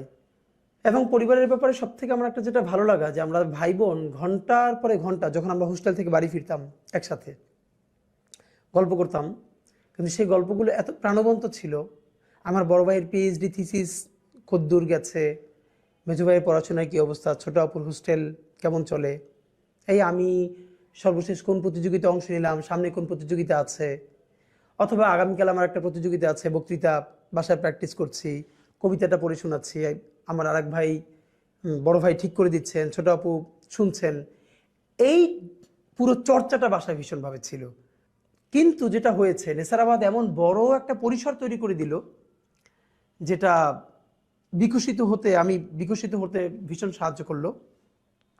নেসারাবাদে সর্বপ্রথম গিয়ে দেখি সেখানে ছাত্র সংসদ নির্বাচন হয় বিরাট আয়োজনে, 5,000 স্টুডেন্ট, ভিপি, প্রভিপি, জিএস, এজিএস এগুলো, এবং প্রতি ক্লাসে আবার ইউনিট বলতো এগুলোকে, এক একটা ক্লাস এক একটা ইউনিট। যেমন এক একটা ক্লাসের নাম ছিল Ibn Sina unit, Shariatullah unit, Titumir unit, হ্যাঁ, এক একটা ক্লাসের। তো এই এক এক ইউনিটে আবার ক্লাস পরিচালক, সহকারী পরিচালক, অর্থ পরিচালক, রিপোর্টার। কারণ নেসারাবাদের প্রতি ক্লাস শেষে, এই গল্পটা আপনাদের এই জন্য লম্বা করে বলি, বৃহস্পতিবারের চতুর্থ পিরিয়ডের পরের 1 ঘন্টা সাপ্তাহিক জলসা অনুষ্ঠান হতো, আমরা বলতাম সাপ্তাহিক জলসা। এই অনুষ্ঠানে কিরাত, হামদ, নাত, এরপরে নজরুল সঙ্গীত, রবীন্দ্রসঙ্গীত, লোকসঙ্গীত যত আছে, অথবা নাটিকা, একক অভিনয়, এগুলো হতো। এবং এই অনুষ্ঠান পরিচালনা করার জন্য কারা কিভাবে করবে, ছাত্র সংসদ নির্বাচনের সময় ক্লাসের ইউনিট নির্বাচন হতো। একদম ক্লাসের যে প্রধান, ক্লাস পরিচালক, তারপরে সহকারী পরিচালক, এরপরে প্রতি ক্লাস থেকে 5 টাকা 10 টাকা করে সবাই ছাত্র সংসদে কন্ট্রিবিউট করতো, সেইটা তোলার জন্য একজন অর্থ পরিচালক। তারপরে অনুষ্ঠান কেমন হচ্ছে, কার তেলাওয়াত কেমন হলো, সঙ্গীত কেমন হলো, বক্তৃতা কেমন হলো, সেইটা আবার তাকে পড়ে শোনানোর জন্য রিপোর্টার ছিল, একজন রিপোর্ট করত। এবং পুরো অনুষ্ঠানে একজন সভাপতিত্ব করতে নির্দিষ্ট শিক্ষক। তো আমি সম্ভবত ক্লাস 4-এ সর্বপ্রথম, এটা বলে রাখা ভালো যে 1, 2, 3 আমি আমার ক্লাসে ক্যাপ্টেন নির্বাচিত হতাম যখন নল সিটিতে পড়ি। এবং তখনও ডিরেক্ট ভোটে, খাতায় কলমে যে ভোট হতো, সেই ভোটে ক্যাপ্টেন নির্বাচন হতো, এবং যে আবার ক্যাপ্টেন নির্বাচিত হবে সে ক্লাসের সবাইকে খাওয়াবে 1, 2, 3 এর সময়, এটা তো করতাম। একটু ফাঁকে বলে রাখা ভালো, আব্বার কাছ থেকে, আমার আব্বার মধ্যে, মানে আমি আব্বার গল্প শুরু করলে 1 ঘন্টাও শেষ হবে না। মানে আমাদের জীবনে আজকে আপনি আমাকে যতটুকুন সাহসী মনে করেন, বা স্পষ্টবাদিতা, বা প্রতিবাদ মুখর, এর সমস্ত গুণ অলমোস্ট আব্বার থেকে পাওয়া। এবং আমরা ভাই বোন মোটামুটি সবাই আব্বার কাছ থেকে কম বেশি ইনফ্লুয়েসড হয়েছি। আব্বা আমার কমিউনিটির মধ্যে সব থেকে অন্যায়ের বিরুদ্ধে সোচ্চার, প্রতিবাদী, যাকে আমরা জজবাওয়ালা মানুষ বলতাম। আমাদের পুরো কমিউনিটিতে তাকে জজবাওয়ালা মানুষ, প্রতিবাদী মানুষ হিসেবে জানতেন, শুধু ধর্মীয় ইস্যুতে না, সমস্ত সামাজিক ইস্যুতে। এবং আব্বার মিছিল, আব্বার স্লোগান, স্পষ্টবাদিতা, এগুলো এত বেশি আমাদেরকে আলোড়িত করেছে যে আমরা এখন ওর বাহির থেকে যেতে পারি না। তো এই জন্য আমাদের ভাই বোন সবার মধ্যে অলমোস্ট এই লিডারশিপ স্কিলটা আমরা পরিবার থেকে পেয়েছি, চর্চাটা ছিল, এবং আমরা ভাই বোন সবাই মোটামুটি কাছাকাছি। আমি একটু আব্বার এই জায়গাটা হয়তো বেশি পেয়েছি, কিন্তু মোটামুটি সব ভাই বোন আমরা কাছাকাছি চরিত্রের, আব্বার এই জিনিসটা আমরা পেয়েছি। তো নেসারাবাদে ক্লাস 4-এ সর্বপ্রথম ছাত্র সংসদ নির্বাচনের সময় আমি ক্লাস পরিচালক, ইউনিটের পরিচালক নির্বাচিত হই ডিরেক্ট ভোটে। প্রত্যেকটা মানে প্রতি মাসে ছাত্র সংসদে সকল ক্লাস মানে যে ইউনিট ক্লাসগুলো তাদেরকে নিয়ে ভিপি প্রভিপি জিএস এর বার্ষিক সভা হতো। সেইখানে যেই ক্লাস সব থেকে ভালো পারফর্ম করতো, মানে হলো যেই ক্লাস বেশি চাঁদা তুলতে পেরেছে ছাত্র সংসদের জন্য তাদের জন্য একটা পুরস্কার, তারপরে যাদের সাপ্তাহিক জলসা অনুষ্ঠানটা সব থেকে ভালো হয় তাদের জন্য একটা পুরস্কার। আমার মনে আছে, আমি মনে হয় একমাত্র যে 4 থেকে শুরু করে সব থেকে বেশিবার শ্রেষ্ঠ পরিচালক নির্বাচিত হতাম ছাত্র সংসদে। ঠিক মতো আমাদের ক্লাস থেকে টাকা তোলা, মানে ছাত্র সংসদ পরিচালনার জন্য চাঁদাটা তুলে দেয়া, অনুষ্ঠান করা। তো এই অনুষ্ঠানের পরে যেটা সব থেকে ইউনিক ব্যাপার ছিল, আমাদের এই জলসা অনুষ্ঠানের গল্প করছিলাম বৃহস্পতিবার। অনুষ্ঠানের পরে সব ক্লাস থেকে একটা মিছিল বের হতো। আপনারা, আমাদের ক্যাম্পাসটা অনেক বড় ক্যাম্পাস, আপনারা গেলে দেখবেন ঝালকাঠিতে। ক্লাস শেষে একটা মিছিল বের হতো, নির্দিষ্ট ভালো ভালো স্লোগান ছিল, এবং এই মিছিলটাও আবার মনিটর করা হতো কাদের মিছিল সুন্দর হচ্ছে। পুরো বছর জুড়ে মাদ্রাসা থেকে শ্রেষ্ঠ ক্লাস একটা পুরস্কার দেওয়া হতো। এর মধ্যে কি কি থাকতো, কোন ক্লাসের স্টুডেন্টরা শতভাগ ইউনিফর্ম মেনটেন করে আসতো, তারপরে কাদের জলসা অনুষ্ঠানটা বেশি ভালো হতো, কাদের মিছিলটা ভালো হতো। আমি যখন ক্লাস পরিচালক ছিলাম, যেহেতু ছোটবেলা থেকে, আমার খুব মনে আছে, যেমন কোন দিন টিচাররা ক্লাস অবজার্ভ করতে আসবেন আমরা তো জানতাম না, হুট করে আসবেন, এসে দেখতে 100 স্টুডেন্টের মধ্যে একজনের টুপিটা, আমাদের সব ছিল সাদা সাদা জামা পাজামা টুপি, সাদা কেটস, হয়তো একজনের রঙিন টুপি, তো মার্কস কাটা যাবে। এইটা যাতে কোনোদিন না হয়, অনেকগুলো সাদা টুপি কিনে এক্সট্রা রাখতাম ক্লাসে, সাদা কেটস কিনে 10-12 জোড়া আমাদের যে বড় প্ল্যাটফর্ম ছিল ক্লাসের নিচে রাখতাম, যাতে কেউ যদি কোনোদিন অন্য জুতো পরে আসে, অন্য টুপি পরে আসে, তো যখনই শুনি যে এরকম টিচাররা চলে আসতেছে, তাড়াতাড়ি যেন তাকে চেঞ্জ করে দেওয়া যায়, এইরকম করতাম। এবং আমার মনে আছে আমরা যে বছর আমি যে ক্লাসে উঠতাম, ওই বছর ওইটা শ্রেষ্ঠ পুরস্কার পাইতো, শ্রেষ্ঠ ক্লাস। মানে এটা আমাদের জীবনের সেরা গল্প এটা আমার। এবং আমি আপনাদেরকে একটু বলে রাখি, সারা বাংলাদেশে এমন কোনো জেলা নাই, ইন্টার পর্যন্ত, বিশ্ববিদ্যালয় তো বাদ, যেখানে আমার বন্ধু ছিল না। বিকজ আমি যেহেতু যেখানে পড়েছি 5000 স্টুডেন্ট ছিল। তো আমার 10 বছর আগে 10 বছর পরে, এটা আলহামদুলিল্লাহ গর্ব করে বলছি না, আল্লাহ শুকুর, আমার থেকে বেশি সেলিব্রেটেড কোনো স্টুডেন্ট নেসারাবাদে ছিল না। মানে আমার 10 বছরের সিনিয়ররাও আমার এক নামে চিনতেন, আমার অনেক জুনিয়ররাও আমাকে চিনতেন, শুধু না পুরো গ্রামবাসী, যেহেতু ওখানে মানুষ পর্দা করতেন, খালাম্মারা আন্টিরা। আমি যেহেতু সমস্ত মাহফিল এবং অনুষ্ঠান উপস্থাপনা করতাম, তো আমার কণ্ঠটা সবাই চিনতেন, এটা ওসমানের কণ্ঠ। সেই যখন ছাত্র সংসদ প্রতি মাসে হতো, রিপোর্ট পেশ করতাম, আমি যখন, আমার মনে আছে, আমি আমার ক্লাসের রিপোর্ট নিয়ে দাঁড়াতাম, সবাই খুব মনোযোগ দিয়ে শুনতো যে আমাদের রিপোর্ট কি পড়ছি, শ্রেষ্ঠ পরিচালক নির্বাচিত হতাম। তো এইটার মধ্যে যে গল্পটা মনে পড়ে, যে আমাদের মিছিল, আমি যেহেতু ছোটবেলা থেকে ভালো স্লোগান দিতাম, আমরা 3 ভাই, আব্বার কাছ থেকে পাওয়া, এবং আমার গলা, মানে আব্বার গলা আমরা কেউ পাইনি, আব্বার গলা এত ভারী এবং দারাজ কণ্ঠ। আমরা যখন মিছিল দিতাম, আমার ক্লাসের মনে আছে যে আমাদের টিচার যে লাউঞ্জ ছিল মাদ্রাসায়, সব টিচাররা বসতেন, তারা বের হয়ে বারান্দায় এসে দাঁড়াতেন আমাদের মিছিলটা দেখার জন্য। আমি সবসময় মিছিলের উল্টো দিক ঘুরে স্লোগান দিতাম, মানে এত ভালো করে দিতাম যে টিচাররা আমাদের মিছিলটা দেখার জন্য দাঁড়াতো। একটা গল্প মনে খুব পড়ছে, তখন ক্লাস 6-এ পড়ি। 7-এর সাথে আমাদের খুব আড্ডাআড্ডি লড়াই। ক্লাস 7-এর সাথে এই জন্য লড়াই যে দেখা যেত যে পুরো মাদ্রাসায় 5000 স্টুডেন্টের মধ্যে যে কয়েকজন ভালো পারফর্মার, পুরো প্রতিষ্ঠান সবাইকে চেনে, তার অধিকাংশ আমাদের ক্লাসের। আমি নিজে, আমার বন্ধু মাহমুদ, মিসবা, শফিক, এরকম অনেকজন, মানে পুরো মাদ্রাসা সেলিব্রিটির অন্তত অর্ধেকের বেশি আমরা এক ক্লাসে।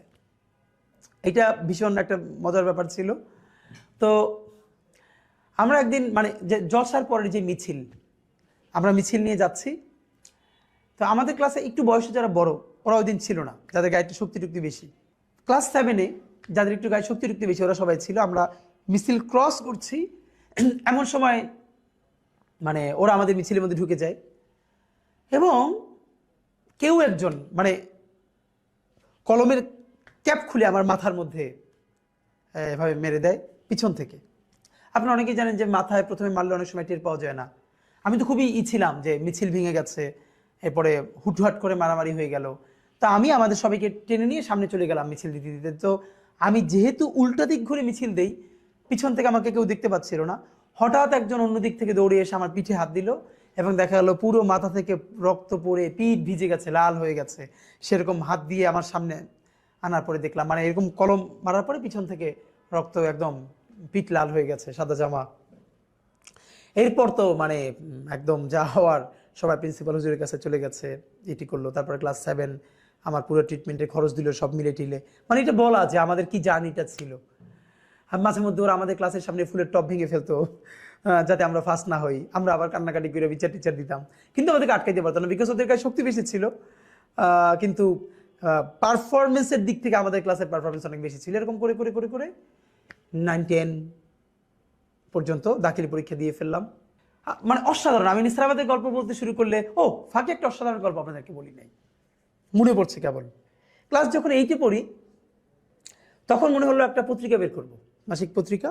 মাথায় ঘুরপাক খেলো, পুরো ক্যাম্পাস জুড়ে লিখে লিখে। এর আগে আমরা প্রচুর দেয়ালিকা বের করতাম, অনেক সুন্দর করে দেয়ালিকা বের করতাম, সেই দেয়ালিকার মোড়ক উন্মোচন করতাম। আর আমি ছোটবেলা থেকে যেহেতু পুরো মাদ্রাসায় পরিচিত, প্রিন্সিপাল হুজুর থেকে শুরু করে ডিসি, এসপি বা বিভাগীয় কমিশনাররাও আমাকে চিনতেন প্রোগ্রামের কারণে। তো একটা পত্রিকা বের করব উদ্যোগ নিলাম, লেখা সংগ্রহ করলাম এবং 8-এ বসে প্রথম একটা মাসিক পত্রিকা প্রিন্টেড, মনে আছে, নবজাগরণ, আমি সম্পাদক হলাম এবং বের করলাম। 3টা সংখ্যা বেরও করতে পেরেছিলাম। একটা সংখ্যা মনে এখন আমার কাছে আছে, যে 3টে সংখ্যা এবং প্রিন্টেড নবজাগরণ নামে। এখানে কবিতা, গল্প এসব থাকতো। তো দাখিল পর্যন্ত আমাদের একটা জার্নি। এরকম তো সারা জীবন মানে অসাধারণ লাইফ আমরা লিড করলাম নেসারাবাদে। এর সাথে সেরা পড়াশোনাটা নেসারাবাদে আমি প্রথম দেখলাম যে আসরের পরে আমাদের কোনোদিন ইংলিশ বিভাগ, কোনোদিন আরবি বিভাগের মাঠে বসে প্রোগ্রাম হতো। আরবি বিভাগের প্রোগ্রামের শেষে রাস্তায় আরবিতে মিছিল হতো, ইংরেজির দিন ইংরেজিতে মিছিল হতো। মানে এরকম অবস্থা ছিল। দ্বিতীয় গল্প হলো, নেসারাবাদে ভর্তি হওয়ার পরে আপনারা বাংলাদেশে তখন প্রচুর সাংস্কৃতিক চর্চা হতো। সংস্কৃতি মন্ত্রণালয়ের অধীনে জাতীয় শিক্ষা সপ্তাহ অনুষ্ঠান হতো বছরে একবার, অনেক বিরাট করে, একদম উপজেলা, জেলা, বিভাগ, তারপরে জাতীয় পর্যায়ে। ধর্ম মন্ত্রণালয়ের অধীনে ইসলামিক ফাউন্ডেশনের তরফ থেকে বছরে কয়েকটা প্রোগ্রাম হতো, শিক্ষা মন্ত্রণালয়ের পক্ষ থেকে হতো।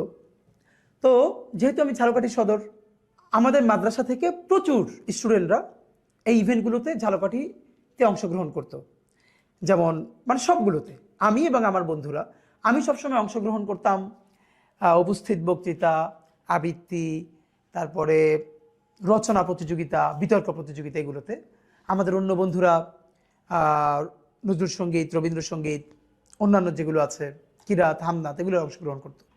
ঝালকাঠি সদরে আমরা যখন যেতাম, স্বাভাবিকভাবেই এখানে আমাদের সাথে প্রতিদ্বন্দ্বিতা করতো ঝালকাঠি সরকারি যে হরচন্দ্র বালিকা বিদ্যালয়, এরপরে গভর্নমেন্ট স্কুল, মানে সব প্রতিষ্ঠান থেকে ঝালকাঠি সদরে আসতো। এইখানে যে প্রথম হতো প্রত্যেক শাখা থেকে, সে আবার জেলা পর্যায়ে। তো জেলা পর্যায়ে আবার যখন হতো তখনও আরও বাকি উপজেলা থেকে সবাই আসতো। তারপর জেলা পর্যায়ে যারা ফার্স্ট হতো তারা বরিশাল বিভাগে আসতো, বিভাগীয় পর্যায়ে যারা ফার্স্ট হতো তারা জাতীয় পর্যায়ে ঢাকায় আসতো। আমি আমার জীবনে এরকম উপজেলা, তারপরে জেলা, তারপরে বিভাগ এবং জাতীয় পর্যায়ে অনেকবার আলহামদুলিল্লাহ বক্তৃতায়, উপস্থিত বক্তৃতা, কবিতা, বিতর্ক, রচনা প্রতিযোগিতা, এগুলোতে আমি জাতীয় পর্যায় পর্যন্ত এসেছি এবং প্রথম স্থান অধিকার করেছি বক্তৃতায়, কবিতায়, বিতর্কে। আমি সর্বপ্রথম সম্ভবত জাতীয় পর্যায়ে প্রথম বক্তৃতায় প্রথম হই তখন ক্লাস 8-এ পড়ি। মনে আছে, এটা পুরস্কারটা নিয়েছিলাম আগারগাঁওয়ে, যে এলজিআরডি মন্ত্রণালয় আছে, তাদের একটা বিরাট অডিটোরিয়াম আছে, ওখানে বসে সম্ভবত। এরপর অনেকবার এসেছি। তো আমার যেটা আমাকে গ্রো করতে সাহায্য করেছে, নেসারাবাদে তো আমরা একটা গণ্ডিতে থাকতাম, এখানে সবাই মাদ্রাসার ছাত্র, আমাদের সাথে ফিমেল স্টুডেন্ট ছিল না, যেহেতু সহশিক্ষক ওখানে ছিল না।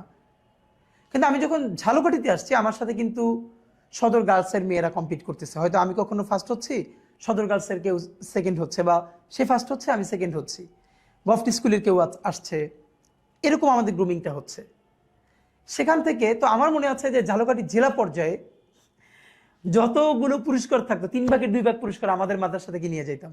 মানে আমি অনেকগুলো নিতাম, আমাদের সাথে বন্ধুরা সঙ্গীতে নিত, আরো এরকম করে দেখা যেত যে 3/2 পুরস্কার আমরা একটা প্রতিষ্ঠান থেকে নিয়ে চলে যেতাম জেলা পর্যায়ে। যখন বিভাগীয় পর্যায়ে আসতাম তখনও প্রচুর পুরস্কার আমাদের প্রতিষ্ঠান থেকে থাকতো। এরপর জাতীয় পর্যায়ে আমাদের ইভেন আমরা জাতীয় পর্যায়ে যখন আমি আসতাম কবিতায় বা বক্তৃতায়, আমার সাথে আমাদের কোনো বন্ধু সিনিয়রদের মধ্যে বড় ভাইয়েরা কেউ রচনায় কেউ সঙ্গীতে জাতীয় পর্যায়ে আসতেন অন্য শাখা থেকে। তো এরকম তো এসেছি প্রচুর। এবং আমার আজকে মনে আছে যে আমরা যখন উপজেলা পর্যায়ের প্রোগ্রামে যেতাম আমাদেরকে সরকারি তরফে 20 টাকা দেয়া হতো ভাড়া, আর জেলা পর্যায়ের প্রোগ্রামে 80 টাকা আমার মনে আছে। এরপর বাড়ছে, বিভাগীয় পর্যায়ে সম্ভবত 200 টাকা, মানে যাতায়াত খরচ পুরস্কার ছাড়া এই ছাড়া। আর জাতীয় পর্যায়ে যখন আসি তখন মনে হয় সর্বপ্রথম 800 টাকা করে ভাড়া দেওয়া হতো। যাই হোক, তো একে নেসারাবাদের এই জিনিসগুলো, তারপরে প্রচুর মানে আমি নেসারাবাদ থেকে দেখা গেছে জাতীয় এরকম বিতর্ক প্রতিযোগিতা, কবিতা, এই সেই, সারাদিন জেলা বিভাগ। তো আমি যেটা হয়েছে, আমি মাদ্রাসার বাইরে এই প্রচুর প্রতিযোগিতায় অংশগ্রহণ করবার ফলে জাতীয় অনেক মানুষের সাথে আমার পরিচয় ঘটে। বিশেষ করে যারা বিচারক ছিলেন, কোনো ম্যাডাম আবৃত্তির বিচারক ছিলেন বা বক্তৃতার বিচারক ছিলেন, প্রোগ্রামের শেষে তিনি আমাকে ডেকে বলতেন যে আমার নাম্বার নাও, আমার সাথে যোগাযোগ করো। আমার মনে আছে বিভাগীয় পর্যায়ে একবার ফার্স্ট হওয়ার পর আমার ছোট আপু আমার সাথে গেছে, তা আমাকে না পেয়ে যিনি একজন বিচারক ছিলেন তিনি আমার বোনকে পেয়ে বলেছিলেন যে ওকে খুব ভালো গ্রুমিং করতে হবে, ও ইনশাল্লাহ বড় হলে ভালো করবে। সেরকম বিচারকরাও পরে ডেকে আদর করতেন, আবার তাদের কাছে গিয়ে শিখতাম। এই জার্নিটা তো ছিলই, সাংস্কৃতিক জার্নিটা। তার সাথে খুব ভালো পড়াশোনাটা নেসারাবাদে ছিল। কখনো ফার্স্ট, সেকেন্ড, ফোর্থ, ফিফথ ভালো শিক্ষার্থীদের মধ্যে ছিলাম। আমার তরফে কোনো সময় ফার্স্ট হওয়া লাগবে এই তাড়নাটা ছিল না, আমার আব্বারও ছিল না। যদিও আমার অন্য ভাইয়েরা বোনেরা সবসময় ফার্স্ট ছিলেন, আমিও কখনো ফার্স্ট হয়ে গেছি, সেকেন্ড হয়েছি, প্রথম 5-এর মধ্যে সবসময় থাকতাম ঘুরে ফিরে। কিন্তু আমার আজকে ওর নাম বলতেছি না খুব, যেমন এমন একবার হয়েছিল যে আমি টেস্টে যখন ফার্স্ট হই দাখিল এসএসসিতে, আমার সাথে যে বন্ধু ছিল ফার্স্ট ও সেকেন্ড হয়ে গেল। মানে ওর আব্বা ওর সাথে এত রাগ করলো, লিটারালি মানে ও আমার সাথে কথা বলা বন্ধ করে দিল। আমার আব্বার তরফে, এই গল্প আরো পরে বলবো যদি সুযোগ হয়। আমার আব্বার ব্যাপারে আমার মায়ের একটা অভিযোগ সারা জীবন, তিনি তার কোনো ছেলে মেয়েকে জীবনে পড়তে বলেন না, জীবনেও পড়তে বলেন না।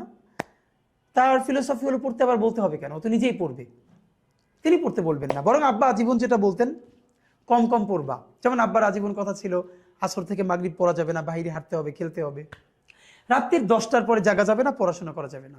আব্বা যখন নলছিটি থেকে নেসারাবাদে আমাদেরকে দেখতে যাইতেন, আমার বন্ধুরা খুব মজা পাইতো এই জন্য যে সবার গার্ডিয়ানরা যখন যেত সবাই বলতো এই ভালো করে পড়াশোনা করো, বেশি বেশি পড়ো।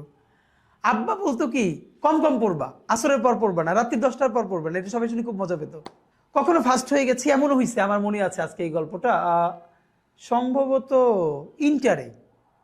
আমি ছোটবেলা থেকে ল্যাঙ্গুয়েজে মানে আরবি, ইংলিশ এগুলোর প্রতি আমার এক ধরনের ন্যাচারাল ইনক্লিনেশন আছে, শিখতে ভালো লাগে এবং আমি ভালো করতাম। যে কোনো ধরনের ল্যাঙ্গুয়েজ শেখার প্রতি আমার ভীষণ আগ্রহ। তো স্বাভাবিকভাবেই আরবিতে ভালো ছিলাম, ইংলিশে ভালো ছিলাম। ইন্টারে টেস্টের সময় সম্ভবত মানে আমি একদমই পড়াশোনা করলাম না, এবং তখন প্রচুর ইংলিশ নিয়ে সময় দিচ্ছিলাম, কারণ এসএসসির পরে আমি ঢাকায় এসে ইংলিশে কোচিং করেছি। এখানে খুব ভালো করার কারণে ইংলিশে এত বেশি ইনভলভ হয়েছি, অন্য পড়া কিছু পড়তামই না। তো পেয়েছিলাম হলো টেস্ট পরীক্ষায় 10 না 12, মানে 1 ঘন্টা বসে কিছু একটা লিখে চলে আসছি, আর দেই নাই। এটাও পুরো মাদ্রাসার একটা বিরাট গসিপ হয়ে গেল, মানে আমি কিভাবে 10 পাই, মানে এখন আমার নিয়ে টিচাররা কি করবে। পরে টেস্টে তো ফর্ম ফিল আপ করলাম, বাট আমার একটা হিসাব ছিল যে দরজা বন্ধ করে 2 মাস পড়লে এমনিতেই ভালো করবো ইনশাল্লাহ। এবং হ্যাঁ, এটাই হয়েছিল। যে কারণ আমি মনে আছে যে আমাদের যখন আমি ইন্টারে ফার্স্ট ইয়ার থেকে আমাদের যে হিস্ট্রি এবং সিভিক্স, ইতিহাস এবং পৌরনীতি, আমি তখনই ইংলিশে লিখতাম, বাংলায় লিখতাম না, এবং আমার টিচাররা খুবই খুশি হতো। তো এই গল্পগুলো এমনিতে বলা যে আমাদের ওইখানে যে গ্রুমিংটা ছিল। এসএসসি পরীক্ষা দেওয়ার পরে আমি ঢাকায় আসি, সাইফুরসে ইংলিশ স্পোকেন, ফনেটিক্স, প্রেজেন্টেশন এগুলোর উপরে কোচিং করি। এবং তখন সাইফুডস খুব নাম করা, সারা ঢাকার সমস্ত ব্রাঞ্চ মিলে ওদের একটা কম্পিটিশন হলো, ডিবেট কম্পিটিশন সর্বশেষ, মৌচক এবং পান্থপথ। এবং কিভাবে যেন হতে হতে হতে হতে মানে আমি যাদের সাথে ছিলাম আমার টিমে, মৌচক এবং 3 জন ছিল, ভিকারুন্নেসার, একজন আইডিএলের, আর আমি একমাত্র হুজুর। তখন পান্থপথের সাথে ডিবেট হলো এবং আমাদের টিম উইন করলো এবং আমি বেস্ট স্পিকার হলাম। এটা আমার জীবনের খুবই একটা দারুণ গল্প, যে তখন আমি জামা পাজামা টুপি পরি।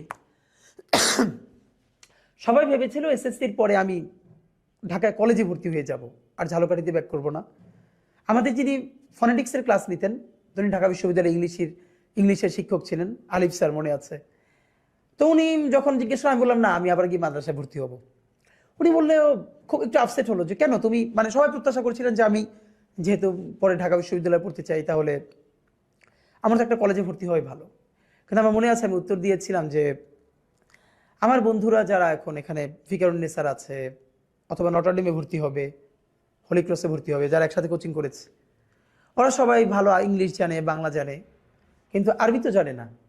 আমার ভালো লাগার ব্যাপার হলো আমি তো ইংলিশটাও জানি ওদের মতো করে মোটামুটি, মাশাল্লাহ, বাংলাটাও জানি, কিন্তু আমি যে আরবিটা শিখছি, এটা যে আর একটা এফিসিয়েন্সি আমার মধ্যে আছে, এইটা তো ওদের নাই। সুতরাং আমি এটা আরও গ্রো করতে চাই। তো এইটা শুনে উনি খুব খুশি হয়েছিলেন। আবার ব্যাক করলাম এসএসসির পরে, আলিমের এসারাবাদে আবার ভর্তি হলাম। আলিমটা আমি পড়াশোনা করি না, একদম একাডেমিক পড়াশোনা। আমি প্রচুর ইংলিশ ফনেটিক্স নিয়ে সময় দিলাম। সময় পেলে ঢাকায় চলে আসতাম, আমার সেই টিচারদের সাথে ক্লাস করতাম। এবং ইন্টার সেকেন্ড ইয়ারে লাকিলি ঝালকাঠিতে ঢাকা থেকে একটা প্রতিষ্ঠান গেল, স্যাঙ্গুইন ল্যাঙ্গুয়েজ ক্লাব, তারা স্পোকেন ফনেটিক্স শেখাবে এবং তারা টিচার নিবে। আমিও কৌতূহলবশত অ্যাপ্লাই করলাম এবং মানে তখন ভালো ইংলিশ বলতাম, তারা আমাকে টিচার হিসেবে মানে নিয়ে নিল। আমি তখন ইন্টারে পড়ি, আমার মনে আছে। এবং সেখানে যারা ভর্তি হয়েছে পরে স্পোকেনে ফনেটিক্সে, সবাই ইন্টারের চেয়ে, মানে কেউ বরিশাল বিএম কলেজে অনার্স পড়ে, মাস্টার্স পড়ে। তো সেখানে স্টুডেন্ট, আর আমি ইন্টারে পড়ি, কিন্তু আমি তখন তাদেরকে ট্রেন আপ করাচ্ছি। এটা আমার জীবনের একটা বিরাট গল্প। স্যাঙ্গুইন ল্যাঙ্গুয়েজ ক্লাব আমার জীবনের বিরাট অংশ। এটা ঝালকাঠিতে যারা আছেন তারা নিশ্চয়ই মনে করতে পারবেন। এবং আমি স্যাঙ্গুইনের সাথে সেই ইন্টার থেকে শুরু করে আমরা ঢাকা বিশ্ববিদ্যালয়ে যতদিন পড়েছি, ততদিন পর্যন্ত বছরে একবার গিয়ে স্যাঙ্গুইন ল্যাঙ্গুয়েজ ক্লাবে, সব বছরে একদিন 7 দিন আমি একবার গিয়ে 7 দিন সেখানকার টিচার্স ট্রেনিং করাতাম। এই সম্পর্কটা আমি ধরে রেখেছিলাম, কারণ ওটা আমার প্রফেশনাল জার্নি শুরু। আরেকটা মজার ব্যাপার হলো, আমার লাইফের প্রথম প্রফেশনালি মানে আমার স্টুডেন্ট হলো আমার বন্ধুরা। যখন ইন্টারে পড়ি আমাদের 1 মাস ছুটি দিল রোজার মাসে। আমি যেহেতু আলহামদুলিল্লাহ ইংলিশে ভালো, আমার সব বন্ধুরা ধরে বললো 50 জন যে নেসারাবাদে, যে আমরা যেহেতু বাড়ি যাব না, তুইও থাক, আমাদেরকে ইংলিশ পড়া, স্পোকেনটা পড়া। এবং আমরা সেটা শুরু করলাম। আমাদের মাদ্রাসার অনুমতি নিয়ে আমাকে একটা ক্লাসরুম দেওয়া হলো। আমার বন্ধুরা 50 জন ক্লাস করে, আমি ওদেরকে পড়াই, সারাদিন রাত্রিরে একসাথে দুষ্টমি করি এবং দিনে আবার ক্লাস করাই। তো 2-1 জন টিচার তো একটু বাঁকাভাবে নিলেন। এইটাকে চ্যালেঞ্জ আকারে নিয়ে লাইফে আসলে খুব খুব মনে প্রাণে চাইলে না আল্লাহ সহজ করে দেন। এটা প্রথম প্রমাণটা আমার লাইফে ঘটলো তখন। রোজার মাস, আমার 2-3 জন টিচার তারা একটু এটা ভালোভাবে নিলেন না, বাকিরা সবাই ভীষণ সাপোর্ট করলেন। তা আমি এত চ্যালেঞ্জ আকারে নিলাম যে আমি এইখান থেকে একটা আউটপুট দেখাতে চাই যে আমরা কি করলাম। আগে দিনে ক্লাস করতাম 10টা থেকে 1টা, এরপরে বাড়ালাম বিকালেও 3টা থেকে আসর, এরপর ইফতার। শেষের সপ্তাহ শুরু করলাম যে তারাবির পরে রাত্রি 11টা থেকে ক্লাস শুরু করে অলমোস্ট 1টা-2টা পর্যন্ত। আমি তখন শারীরিকভাবে ভীষণ অসুস্থ, কিন্তু আপনি যখন ভীষণ মনে প্রাণে কিছু চাইবেন এবং করতে চাইবেন, আল্লাহ ওই শক্তি দিয়ে দেয়।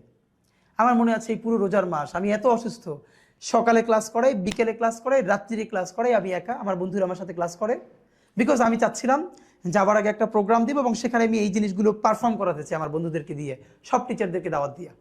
এবং আলহামদুলিল্লাহ 25শে রমজান যখন শেষ করলাম, আমাদের অনেক টিচারদেরকে দাওয়াত দিলাম সমাপনী অনুষ্ঠানে। 8 থেকে 10 জন আমরা স্পিকার, যারা আমাদের বন্ধুরা ক্লাস করলো, তারা সেখানে ইংলিশে প্রেজেন্টেশন দিল। মানে গ্রেট।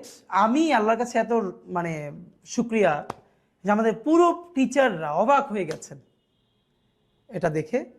এবং আমার যে বন্ধুরা 8-10 জন সেখানে খুব ভালো, যাদেরকে আমি গ্রুমিং করার সুযোগ পেয়েছিলাম, তাদের অলমোস্ট সবাই একই সাথে আমরা আবার ঢাকা ইউনিভার্সিটিতে ভর্তি হয়ে গেছি। এবং আমার এই বন্ধুরা এখন আমাকে স্বাভাবিকভাবে বন্ধুরা তুমি করে ডাকার কথা, কিন্তু তারা আমাকে আপনি করে ডাকে। এটা অনেকেই জিজ্ঞেস করে এটা কেমন কথা।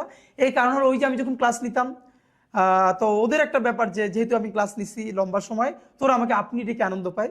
তো এরকমই আমরা বন্ধুরা। তো এই গল্পটা এই জন্য বললাম যে আমার সাংস্কৃতিক যাত্রাটা একটা ধরা, আমার সেই ছাত্র সংসদ নির্বাচন, বিএনপির মিছিল, এইটা একটা জার্নি। এরপরে আমি আমার বন্ধুদেরকে পড়ানো, তারপরে ঝালকাঠি স্যাঙ্গুইন ল্যাঙ্গুয়েজ ক্লাবে ক্লাস নিতে শুরু করা, টিচার হিসেবে আলহামদুলিল্লাহ খুব নাম করে ফেলা, এই সব জার্নিগুলো আমাকে আমি হতে সাহায্য করেছে। এর সাথে আমার পরিবার। নেসারাবাদ থেকে এবার বের হয়ে যাব, যে গল্পটা বলা দরকার। ইন্টারে পড়ি যখন, সম্ভবত 2007-08 গল্প। ঢাকা বিশ্ব 111 চলে, তখন ইমার্জেন্সি চলে দেশে, সমস্ত মিছিল মিটিং দেশে নিষিদ্ধ। ঢাকা বিশ্ববিদ্যালয়ে হঠাৎ করে একটা নিয়ম করলো, মাদ্রাসা শিক্ষার্থীরা 5টা ডিপার্টমেন্টে ঢাকা বিশ্ববিদ্যালয়ে ভর্তি হতে পারবে না। সম্ভবত এর মধ্যে law, English, women and gender studies, journalism, এরকম কয়েকটা ডিপার্টমেন্টে মাদ্রাসা শিক্ষার্থীরা ভর্তি হতে পারবে না। তখন আমি ইন্টার ফার্স্ট ইয়ারে পড়ি। আমার যেহেতু প্ল্যান, ফাঁকে এটাও বলা দরকার যে আব্বার ইচ্ছা ছিল আমাকে মিশরে আল আজহারে পড়ানো, যেহেতু আমার বড় ভাই অনেক বড় আলেম, বাংলাদেশের নাম করা, আমার পরিবার আলেম পরিবার। আমার ইচ্ছা ছিল একটা সময়, কিন্তু আমি ঢাকায় যখন কোচিং করতে আসি, কোচিং করবার পরে আমার চিন্তাটা বদলায় যে না, আমি ঢাকা বিশ্ববিদ্যালয়ে পড়ব। তো তখন ঝালকাঠিতে এমনিতে আমাদের মাদ্রাসা ভীষণ কড়াকড়ি, ভীষণ অনিয়ম, সামান্য হলেই নামটাম কাটা আর কি। তাই আমার একটা সুযোগ ছিল, যেহেতু আমাকে সবাই ভীষণ ভালোবাসতো, চিনত। আমার বড় ভাই ওখানের টিচার, আমার যিনি বড় ভাই ওখানেরই টিচার, খুবই নাম করা, যিনি এখন অন্য জায়গার প্রিন্সিপাল। এবং আমার আব্বা আবার মানে আমার আব্বাকে ওই মাদ্রাসায় সবাই ভীষণ অনার করত, আব্বার এই ভিন্ন স্বতন্ত্র বোধের জন্য। চিন্তা করলাম যে একটা প্রতিবাদ করব, স্মারকলিপি দিব ডিসি অফিসে। কিন্তু তখন তো মিছিল মিটিং সব নিষিদ্ধ। আমাদের মাদ্রাসা থেকে ঝালকাঠি শহর 2-3 কিলোমিটার দূরে, প্রায় অন্তত 3 কিলোমিটারের মতো, 2 কিলোমিটার তো হবেই, মানে এটা শহরের পাশে। ডিসি অফিসে স্মারকলিপি দিব, প্রতিবাদ জানাবো। যেহেতু আমরাও ঢাকা বিশ্ববিদ্যালয়ে ভর্তি হতে চাই, তাহলে তো ডিপার্টমেন্টগুলো বন্ধ হয়ে যাবে। কিন্তু ওখানে যে কোনো ধরনের প্রতিষ্ঠানের বাইরে এরকম মিছিল মিটিং অনুমতি ছাড়া খুবই নিষিদ্ধ। আবার দেশে চলে ইমার্জেন্সি, প্রতিষ্ঠান তো ভীষণ বিপদে পড়ে যাবে। আমি কোনো শিক্ষককে জানতে না দিয়ে আমার বন্ধুদেরকে নিয়ে এক রাতের সিদ্ধান্তে ঝালকাঠি শহরে গিয়া, বাদল আর্ট মনে আছে যিনি ব্যানার লিখতেন, তখন তো আর এভাবে ডিজিটাল প্রিন্টিং নাই, রাত্রির 11টায় গিয়ে তার বাসায় পাঠিয়ে বিরাট একটা ব্যানার লেখাইলাম ঘুম থেকে উঠেয়া। অন্য বন্ধুদেরকে, আমাদের যে বোর্ডিং ছিল আশপাশ থেকে, বাঁশ কেটে কেটে প্ল্যাকার্ড, তারপরে ঝালকাঠি শহর থেকে এরকম কাগজ কিনে এনে সারা রাত গোপনে প্ল্যাকার্ড লেখাইলাম, ব্যানার করে আনলাম, সবাই সংঘবদ্ধ করলাম যে সেদিন হলো বৃহস্পতিবার, ক্লাস একটু আগে ছুটি হয়ে যাবে জলসা অনুষ্ঠানের পরে, বের হয়ে আমরা মসজিদের সামনে থেকে মিছিল শুরু করে দিব। মিছিল শুরু করলে তো আমাদেরকে আটকাতে পারবে না, আমরা মিছিল করে ফেলবো, তারপরে যা হয় হোক, সব দায়িত্ব আমার, আগে জানলে তো আটকাই দিবে। আমাদের ক্লাস, আরো অনেক ক্লাসকে আমি আস্তে আস্তে আস্তে আস্তে কানেক্ট করে ফেললাম, বলে রাখলাম। এবং আমি যেটা করলাম, আমার বেশ কিছু, আমি যেহেতু জাতীয় পর্যায়ে অনেক অনুষ্ঠানে আসতাম, এই কারণে অনেক বড় ভাইদের সাথে পরিচিত হয়ে গিয়েছিলাম। তা আমি ঝালকাঠিতে বসে ঢাকায় ফোন করে, আমার মনে আছে দিগন্ত টেলিভিশনের এক ভাই, তাকে বললাম যে আমরা ঝালকাঠিতে এরকম একটা প্রোগ্রাম করব, প্লিজ আপনারা কাভারেজের ব্যবস্থা করেন। তো ওনারা ওইটা জেনে, যেহেতু ইমার্জেন্সির মধ্যে প্রোগ্রাম, ওনাদেরও আগ্রহ ছিল। আমার মনে আছে আমাদের মাদ্রাসায় দিগন্ত টিভির ক্যামেরা চলে গেছে, এবার আরও বেশ অনেক সাংবাদিক চলে গেছে। হঠাৎ করে আমাদের টিচাররা, ক্যামেরা, এই সেই সাংবাদিক দেখে তো অবাক যে কী ব্যাপার, এত বড় ক্যাম্পাস। আমরা কাউকে কিছু না বলে হঠাৎ করে আমি তখন প্রায় 1000 স্টুডেন্ট জড়ো হয়ে গেছে, সামনে ব্যানার, ফেস্টুন এবং ঢাকা বিশ্ববিদ্যালয়ের এই ইসের বিরুদ্ধে স্লোগান, ক্যাম্পাস থেকে 1000 স্টুডেন্টের মিছিল নিয়ে আমরা ঝালকাঠি শহরের দিকে রওনা করে গেছি।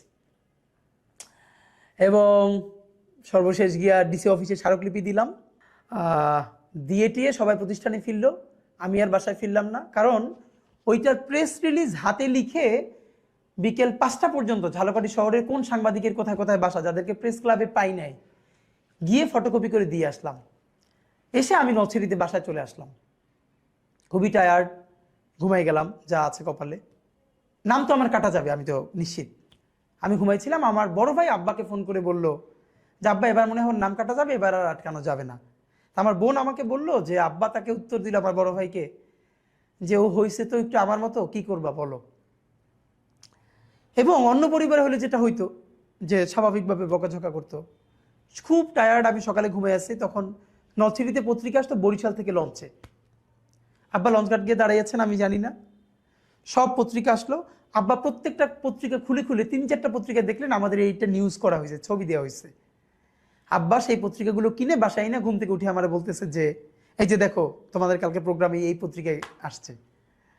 মানে আমার এই কথাগুলো খুব মনে পড়ে আর কি। যাই হোক, মানে ঢাকার জন্য আমরা ঝালকাঠিতে বসে আন্দোলন করলাম, এটা জাতীয় পত্রিকা আসলো, আমাদের জন্য তো আনন্দের। ঢাকায় ফিরলাম ইন্টার পরীক্ষা দিয়ে।